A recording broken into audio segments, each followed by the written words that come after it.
আমার যে এত বড় সর্বনাশটা করে ফেলবে আমি কখনো ভাবতে পারিনি। আসসালামু আলাইকুম, আমার নাম রাজিয়া পারভিন, আমি প্রতিবন্ধী। আমার বিশ্বাস প্রতিবন্ধকতা শরীরে থাকে, মনে না। তাই আরও একটি ভিডিও নিয়ে চলে এলাম। এই যে এই দুষ্টটা দেখছো, এই যে কিভাবে করেছে সেটা বলি। এই যে এটা, আর আমার একটা ছোটো কাঁচি আছে, 20 টাকা বলা কাটার যাকে বলে, সেই কাটারটা আমি বালিশের তলে রেখে গিয়েছিলাম, আর ওকে আমি মোবাইলে কার্টুন দেখতে গিয়েছিলাম। জাস্ট 1 মিনিটের জন্য আমি বাইরে গিয়েছি, এসে দেখি এই জায়গাটা ঠিক ও কাঁচিটা ভরে কেটে রেখে দিয়েছে। তাহলে তোমরাই বলো যে তোমাদের কি বিশ্বাস হচ্ছে যে এটা ও করেছে? আমি তো দেখে অবাক, আমি একদম হয়ে গেছিলাম যে কিভাবে পারলো। এখন ওকে বকছি, বকার পরে দেখো চুপ করে বসেও তাকিয়ে তাকিয়ে দেখছে। মানে আমি তো ভেবেছিলাম যে রুমালটা নেওয়াই যাবে না, কিন্তু আমি ফাইনালি ওটা ঠিক করতে পেরেছি। তোমরা আগের ভিডিওতে দেখতে পাবে যে আমি কিভাবে এটাকে রিপেয়ার করেছি।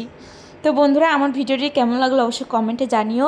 ভালো লাগলে লাইক কমেন্ট শেয়ার করে তো সাবস্ক্রাইব করে পাশে রেখো।